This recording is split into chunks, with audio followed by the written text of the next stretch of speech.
Hi friends, welcome to our channel. இன்னைக்கு இந்த வீடியோல PGTRB கம்ப்யூட்டர் இன்ஸ்ட்ரக்டருக்கான கிளாஸ் தான் பார்க்க போறோம். இது பாத்தீங்கன்னா C++ல 5th class. Already 4 classes video upload பண்ணிருக்கேன். பிளேலிஸ்ட் கிரியேட் பண்ணிருக்கேன். C++ கோச்சிங் கிளாஸ்னு சொல்லிட்டு அதுல போய் பார்த்துக்கோங்க. இப்போ 5th கிளாஸ் இன்னைக்கு வாங்க வீடியோக்குள்ள போலாம். கண்ட்ரோல் ஸ்டேட்மென்ட்ல இன்னைக்கு பிரேக் ஸ்டேட்மென்ட் பார்க்க போறோம். The C++ break is used to break loop or switch statement. It breaks the current flow of the program at the given condition. In case of inner loop, it breaks only inner loop. Breakங்கிறது keyword. இந்த break பாத்தீங்கன்னா எப்பலாம் use பண்ணுவோம்னா inner loopல use பண்ணுவோம் இல்லனா switch statementல வந்து use பண்ணுவோம். இது எக்ஸாம்பிளோட பார்க்கலாம். இந்த flow chart பாத்தீங்கன்னா கண்டிஷன் ட்ரூவா இருந்துச்சுன்னா உள்ள செட் ஆஃப் ஸ்டேட்மெண்ட் எழுதிருப்போம். அதுல வந்து பிரேக்னு எழுதிருப்போம். அந்த பிரேக் ஒண்ணே பிரேக் முடிச்சிட்டு வெளில வரும். இப்போ இல்ல ஃபால்ஸா இருந்துச்சுன்னா அந்த லூப் வந்து எக்ஸிக்யூட் ஆயிட்டே இருக்கும். எக்ஸாம்பிளோட சொல்றேன் இப்போ உங்களுக்கு புரியும். பாத்தீங்கன்னா for int I equal to 1 I less than 10 I plus plus if I equal to இது வந்து கண்டிஷன் செக் பண்றது double equal to already previous கிளாஸ்லயே பார்த்திருப்போம்.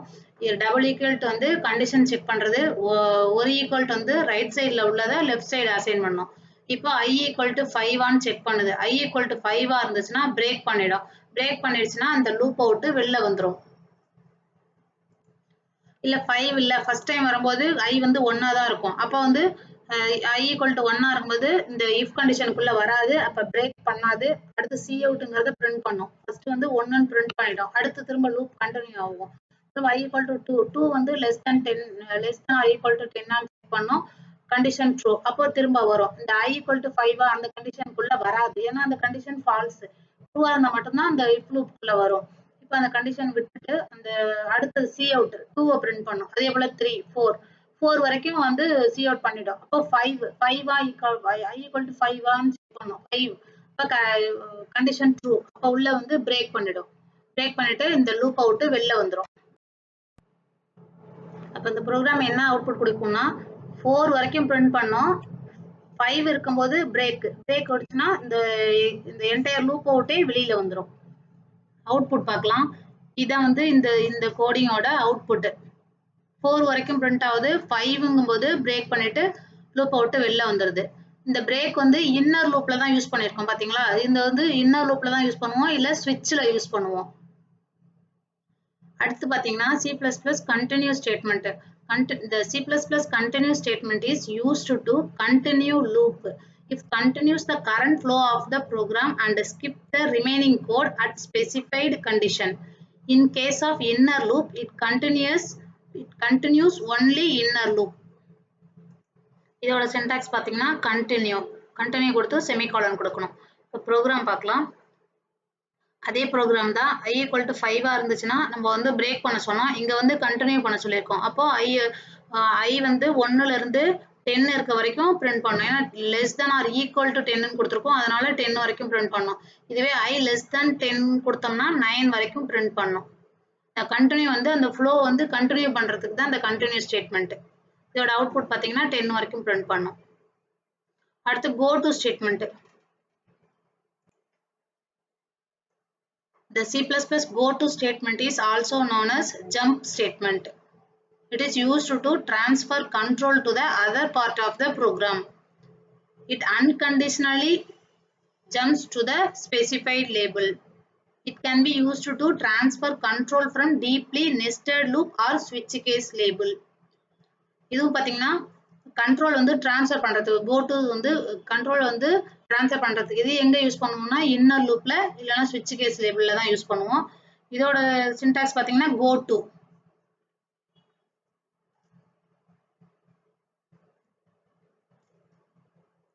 இப்போ இந்த ப்ரோக்ராம்ல பாருங்க ineligible ஒரு ஸ்டேட்மென்ட் கொடுத்திருக்கோம். இது பாத்தீங்கன்னா இந்த ஸ்டேட்மென்ட்க்குள்ள you are not eligible to vote அப்படினு சொல்லிட்டு ஒரு cout ஒரு மெசேஜ் பிரிண்ட் பண்ண சொல்லிருக்கோம். இந்த ineligible ஒரு ஸ்டேட்மென்ட் பிரிண்ட் பண்ண சொல்லிருக்கோம். you are not eligible to vote. அது எப்பல்லாம் நம்ம வந்து go to ineligible னு சொல்லிட்டு கால் பண்றோமோ அப்ப எல்லாம் வந்து இந்த coutல இருக்க you are not eligible to vote அப்படிங்கிறது வந்து பிரிண்ட் பண்ணும். பாருங்க first see out enter your age. இது எதுக்காக பாத்தீங்கன்னா இது வந்து யூசருக்கு ஒரு இன்ஃபர்மேஷன் கொடுக்குறோம். இப்போ என்ன என்டர் பண்ணணும் அப்படிங்கிறதுக்கு ஒரு யூசருக்கு ஒரு இன்ஃபர்மேஷன் கொடுக்குறோம். இப்போ enter your age ன்னு சொல்லிட்டு வரும். அப்போ நம்ம ஏஜ் இன்புட் யூசர் கிட்ட இருந்து வாங்குறோம். அதுக்கு முன்னாடி டிக்ளேர் பண்ணிருக்கோம். ஏஜ் வந்து இன்டிஜர் டேட்டா டைப்பா டிக்ளேர் பண்ணிருக்கோம். இப்போ cin ஏஜ்ங்கும் போது யூசர் கிட்ட இருந்து இன்புட் வாங்குறோம். வாங்கிட்டு அதை வந்து 18 if கண்டிஷனுக்குள்ள செக் பண்றோம். இன்னர் லூப்ல தான் வந்து go to யூஸ் பண்ணுவோம். இப்போ if ஏஜ் வந்து less than 18 ஆன்னு செக் பண்றோம்.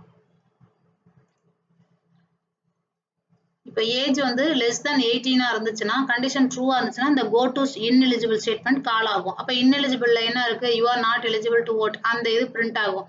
இல்ல இந்த கண்டிஷன் வந்து ஃபால்ஸா இருந்துச்சுன்னா அந்த else part எக்ஸிக்யூட் ஆகும். you are eligible to vote அப்படிங்கிறது பிரிண்ட் ஆகும். இப்போ வந்து ஒரு எக்ஸாம்பிளுக்கு ஃபர்ஸ்ட் வந்து see out print ஆகுது. first enter your age 16 enter பண்றாங்க. 16 enter பண்ணா என்ன பண்ணும்? இது வந்து less than 18 கண்டிஷன் வந்து ட்ரூவா இருக்கு. அப்ப go to ineligible statement. இந்த ineligible statementக்கு போய்டும். இப்போ என்ன பாத்தீங்கன்னா இந்த go to 16 enter பண்ண உடனே இது வந்து ineligible போகும். ineligible என்ன இருக்குன்னா you are not eligible to vote. இங்க இந்த ineligible இருக்குல அதுக்கு அடுத்த லைன்ல இருக்கு. அடுத்த லைன்ல இருந்து வந்து எக்ஸிக்யூட் ஆகும். எப்போல்லாம் வந்து இந்த ineligible go to ineligible கொடுக்குறோமோ அப்ப வந்து கண்ட்ரோல் அடுத்த லைன்ல எக்ஸிக்யூட் ஆகாம நேரா ineligible அடுத்த லைன்ல இருந்து எக்ஸிகியூஷன் ஸ்டார்ட் பண்ணும். அப்போ 16 கொடுத்த உடனே இந்த see out இருக்கு பாத்தீங்களா you are not eligible to vote அதுல இருந்து அது பிரிண்ட் பண்ணும். அடுத்து enter your age ன்னு கேட்கும். அடுத்து என்ன பண்றோம்? அடுத்து 7 ன்னு கொடுக்குறாங்க. 7 ன்னு கொடுத்தோம்னா 7 வந்து less than 18 அதுவும் கண்டிஷன் ட்ரூ. அப்போ திரும்ப go to ineligible ஸ்டேட்மெண்ட் போகும். you are not eligible ன்னு பிரிண்ட் பண்ணும். அப்புறம் enter your age ன்னு கேட்கும். அடுத்து என்ன கொடுக்குறாங்க? 22 ன்னு கொடுக்குறாங்க. 22 கொடுத்தாங்கன்னா இந்த கண்டிஷன் வந்து ஃபால்ஸ். இப்போ 22 less than 18 அது ஃபால்ஸ். அப்போ இந்த if loop வந்து ஸ்கிப் பண்ணிட்டு else part எக்ஸிக்யூட் ஆகும். see out you are eligible to vote அப்படிங்கறது பிரிண்ட் பண்ணும். அடுத்து எக்ஸிகியூஷன் முடிஞ்சிட்டு வெளில வந்துரும். இதுக்கு தான் இந்த go to statement. go to statement வந்து ஒரு ஸ்டேட்மெண்ட் எழுதி இருப்போம். அந்த ஸ்டேட்மெண்ட் வந்து go to ன்னு சொல்லிட்டு அந்த ஸ்டேட்மெண்ட் கால் பண்ணும்போது நெக்ஸ்ட் லைன் எக்ஸிகியூஷன் பண்ணாம எங்க அந்த ஸ்டேட்மெண்ட் go to பக்கத்துல இருக்க என்ன ஸ்டேட்மெண்ட் கால் பண்ணிருக்கோமோ அந்த ஸ்டேட்மெண்ட்க்கு அடுத்த லைன்ல இருந்து எக்ஸிகியூஷன் வந்து ஸ்டார்ட் பண்ணும். அதுக்கு தான் go to ஸ்டேட்மெண்ட். அடுத்து பாத்தீங்கன்னா கமாண்ட்ஸ் எதுக்குன்னா இப்போ ஒரு ப்ரோக்ராம் வந்து ஒரு பெரிய ப்ராஜெக்ட் பண்றாங்கன்னு வச்சுக்கோங்களேன். இப்போ அந்த செட் ஆஃப் பார்ட் வந்து எதுக்காக எழுதியிருக்கோம் அப்படிங்கிறது நம்மளுக்கு இப்போ ஒருத்தவங்க கோடிங் எழுதுறாங்க, அடுத்து இன்னொருத்தவங்க அதில் ஹிஸ்டரி ஃபிக்ஸ் பண்றாங்களோ இல்லை அடுத்து இன்னொருத்த பார்க்கும்போது இல்லை அவங்களே திரும்ப பார்க்கும்போது அது எதற்கான கோடிங் என்ன பார்ட் அதுக்குள்ள இருக்கு அப்படிங்கிறத ஒரு ஷார்ட்டா ஒரு கமாண்ட் லைன்ல கொடுத்துக்குவாங்க. இப்போ ஈஸியா வந்து புரிஞ்சுக்கலாம். அதை பத்தின ஷார்ட் இன்ஃபர்மேஷன் கமாண்ட் லைன்ல அந்த கமாண்ட் லைன் வந்து எக்ஸிக்யூட் ஆகாது. அது வந்து யூசருக்கு ஒரு ஐடென்டிஃபிகேஷன், யூசருக்கு ஒரு இன்ஃபர்மேஷன் தான். அந்த கமாண்ட் லைனுக்குள்ள என்ன நம்ம கொடுக்குறோமோ அது அந்த கமாண்ட் லைனுக்குள்ள இருக்கிறது எதுவுமே எக்ஸிக்யூட் ஆகாது. இதுல வந்து 2 டைப் ஆஃப் கமாண்ட்ஸ் இருக்கு. ஒன்னு பாத்தீங்கன்னா சிங்கிள் லைன் கமாண்ட், இன்னொன்னு மல்டி லைன் கமாண்ட்ஸ். இப்போ ஒரே ஒரு லைன் தான் யூஸ் பண்றோம் அப்படின்னா நம்ம சிங்கிள் லைன் கமாண்ட் யூஸ் பண்ணிக்கலாம். இல்ல இப்போ ஒரு கோடிங் ஒரு செட் ஆஃப் கோடிங்னா அதை பத்தின ஒரு எக்ஸ்பிளனேஷன் பிரீஃபா ஒரு பேராகிராஃப் மாதிரி எழுதுறோம் அப்படின்னா அப்போ வந்து மல்டி லைன் கமாண்ட் வந்து நம்ம யூஸ் பண்ணுவோம். அதுக்கு ஒரு சின்டாக்ஸ் இருக்கு. சிங்கிள் லைன் கமாண்ட்ஸ் எப்படி கொடுக்கணும், மல்டி லைன் கமாண்ட்ஸ் வந்து எப்படி கொடுக்கணும்னு சொல்லிட்டு அதுக்கு ஒரு சின்டாக்ஸ் இருக்கு. இது பார்க்கலாம். சிங்கிள் லைன் பாத்தீங்கன்னா டபுள் ஸ்லாஷ் இருக்கும். இது ஒரே ஒரு லைன் தான் கமாண்ட் லைன் கொடுக்க போறோம் அப்படின்னா அது டபுள் ஸ்லாஷ் கொடுத்துட்டு அதுக்கப்புறம் என்ன என்டர் பண்றோமோ அந்த லைன் எக்ஸிக்யூட் ஆகாது. அது ஒன்லி யூசர் ரெஃபரன்ஸுக்கு ஒரு ஐடென்டிஃபிகேஷன் ஒரு இன்ஃபர்மேஷனுக்காக தான். இப்போ பாத்தீங்கன்னா இந்த ப்ரோக்ராம்ல டபுள் லைனுக்குள்ள வந்து டபுள் ஸ்லாஷ் கொடுத்துட்டு x is a variable அப்படின்னு சொல்லிட்டு கொடுத்துருப்போம். இது வந்து நம்ம யூசருக்காக கொடுக்கறது. இது வந்து ரன் டைம்ல இந்த x is a variable அது வந்து எக்ஸிக்யூட் ஆகாது. அது ஒரு ஐடென்டிஃபிகேஷனுக்காக. இது வந்து சிங்கிள் லைனுக்காக யூஸ் பண்ணியிருக்கோம். see out ஸ்லாஷ் n ஏற்கனவே சொல்லியிருக்கோம். நியூ லைனுக்காக ஸ்லாஷ் n வந்து கொடுக்குறோம். see out x வந்து பிரிண்ட் பண்ணும். இதுதான் சிங்கிள் லைன் கமாண்ட்னு சொல்றோம். மல்டி லைன் கமாண்ட்ஸ் பாத்தீங்கன்னா இது வந்து நார்மல் அவுட்புட் தான். int x equal to 11 கொடுத்திருக்கோம். பக்கத்துல வந்து x வந்து வேரியபிள் அப்படின்னு சொல்லிட்டு தெரிஞ்சுக்கிறதுக்காக user இன்ஃபர்மேஷனுக்காக x is a variable னு கொடுத்துறோம். அது வந்து பிரிண்ட் பண்ண சொல்லியிருக்கோம். அது அவுட்புட் வந்து 11 பிரிண்ட் பண்ணிடுச்சு. அடுத்து பாத்தீங்கன்னா மல்டி லைன் கமாண்ட்னா மோர் தென் ஒன் லைன், ஒரு லைனுக்கு மேல கொடுக்கும்போது மல்டி லைன் கமாண்ட்ஸ் வந்து யூஸ் பண்ணுவோம். பாத்தீங்கன்னா இதுல வந்து எவ்வளவு லைன் வேணாலும் யூஸ் பண்ணிக்கலாம். இப்ப பாத்தீங்கன்னா ஸ்லாஷ் ஸ்டார் அதுக்கப்புறம் என்ன கண்டென்ட்டோ என்ன இன்ஃபர்மேஷனோ அதை கொடுத்துட்டு திரும்ப முடிக்கும் போது ஸ்டார் ஸ்லாஷ் இதுக்குள்ளதான் இருக்கணும். இதுதான் சின்டாக்ஸ். இந்த ஸ்லாஷ் ஸ்டார் அதுக்கப்புறம் என்ன டிஸ்கிரிப்ஷன் கொடுக்குறோமோ அது திரும்ப ஸ்டார் ஸ்லாஷ் இதுதான் வந்து மல்டி லைன் கமாண்டுக்குள்ள சின்டாக்ஸ். இதுல இந்த கோடிங் பாருங்க. இது எல்லாமே ஒரு எக்ஸை வந்து வாங்கியிருக்கோம், எக்ஸை வந்து பிரிண்ட் பண்ணியிருக்கோம், எக்ஸை அசைன் பண்ணியிருக்கோம் 35னா திரும்ப சி அவுட் பண்ணியிருக்கோம் எக்ஸை வந்து. அதுக்கு முன்னாடி declare and private variable in C++ அப்படின்னு சொல்லிட்டு ஒரு இன்ஃபர்மேஷன் கொடுத்துருக்கோம். அது வந்து 2 லைன் இருக்கு, அதனால வந்து கமாண்ட் லைன் யூஸ் பண்ணியிருக்கோம். இதுவே நம்ம சிங்கிள் லைனாகவும் யூஸ் பண்ணிக்கலாம். ஒவ்வொரு லைனுக்கும் நம்ம வந்து டபுள் ஸ்லாஷ் போட்டுட்டே போகணும். இப்போ ஃபர்ஸ்ட் லைனா அந்த லைனுக்கு வந்து டபுள் ஸ்லாஷ் போடணும், செகண்ட் லைனா அது வந்து ஒரு டபுள் ஸ்லாஷ் போடணும். அந்த மாதிரி ஒவ்வொரு லைனுக்கும் டபுள் ஸ்லாஷ் போட்டும் யூஸ் பண்ணிக்கலாம். இல்ல ஒரே மல்டி லைன் கமாண்டை யூஸ் பண்ணி இந்த மாதிரி ஸ்லாஷ் ஸ்டார் திரும்ப முடியும் போது ஸ்லாஷ் ஸ்டார் ஸ்லாஷ் அப்படி போட்டும் யூஸ் பண்ணிக்கலாம். இதோட அவுட்புட் பாத்தீங்கன்னா 35ன்னு சொல்லிட்டு பிரிண்ட் ஆயிருக்கு. அடுத்து பாத்தீங்கன்னா லாஸ்ட் வீடியோ கிளாஸ் 4ல வந்து do while flow chart வந்து while flow chart மட்டும் தான் போட்டிருப்பேன். do whileக்கு வந்து flow chart போட்டிருந்திருக்க மாட்டேன். இதான் வந்து do while ஓட flow chart. ஃபர்ஸ்ட் ஸ்டார்ட் பண்ணோம், பாடி ஆஃப் த லூப் வந்து எக்ஸிக்யூட் ஆயிடுது ஒரு டைம். இது ஃபுல்லாவே போன வீடியோல எக்ஸ்பிளைன் பண்ணியிருப்பேன். flow chart மட்டும் do while ஓட flow chart போடாம விட்டுருப்பேன். while flow chart மட்டும் போட்டிருப்பேன், do while flow chart போடாம விட்டுருப்பேன்.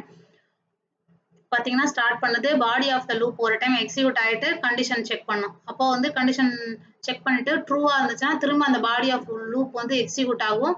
அதுக்கப்புறம் எப்போ ஃபால்ஸா இருக்கோ அப்போ வந்து லூப்பை விட்டு வெளில வந்துடும். மற்ற டீடைல் எக்ஸ்பிளனேஷன் ப்ரோக்ராமிங்கோட வந்து ப்ரீவியஸ் வீடியோவில் கொடுத்துருக்கேன், பார்த்துக்கோங்க. ஃப்ளோ சார்ட் மட்டும் இந்த ஃப்ளோ சார்ட் பார்த்துக்கோங்க. அது வந்து ஒயிலுக்கும் டூவைலுக்கும் ஒரே ஃப்ளோ சார்ட் கொடுத்துருப்பேன். இந்த டூவைலுக்கு ஃப்ளோ சார்ட் கொடுத்துருக்க மாட்டேன், அதுக்கான இந்த ஃப்ளோ சார்ட் தான் இது. வீடியோ வந்து கண்டினியூஸாக பாருங்க, அப்போதான் ஏதாவது நடுவில் வந்து இன்ஃபர்மேஷன் சொல்ல விட்டுட்டாலும் அடுத்த வீடியோஸில் வந்து நான் சொல்லிடுவேன். அதனால வீடியோ வந்து கண்டினியூவாக பாருங்க. தேங்க்யூ. PGTRB கம்ப்யூட்டர் இன்ஸ்ட்ரக்டருக்கான நோட்ஸ் பிளேலிஸ்ட் கிரியேட் பண்ணியிருக்கேன். உங்களுக்கு எந்த டாபிக் வேணுமோ எடுத்து படிச்சுக்கோங்க. ஒவ்வொரு யூனிட் வைஸாக தனித்தனியாக போட்டிருக்கேன். இப்போ தான் ஸ்டார்ட் பண்ணியிருக்கேன். அடுத்தடுத்து வீடியோஸ் வந்துகிட்டே இருக்கும், அது பிளேலிஸ்ட்டில் அப்லோட் பண்ணிவிடுவேன். C++ மட்டும் கிளாஸாக இருக்கும் எக்ஸ்ப்ளனேஷனோட, அதுவும் கண்டினியூ ஆகும். எல்லா யூனிட்லேருந்தும் 1 மார்க் வந்து அப்லோட் பண்ணுவேன். நியூ சிலபஸ் வந்தோன்னா அதுலேருந்து அதே டாப்பிக்லேருந்தும் 1 மார்க்லாம் அப்லோட் பண்ணுவேன். உங்களுக்கு எந்த டாபிக் வேணுமோ நீங்கள் பிளேலிஸ்ட்டில் எடுத்து செக் பண்ணி படிச்சுக்கோங்க.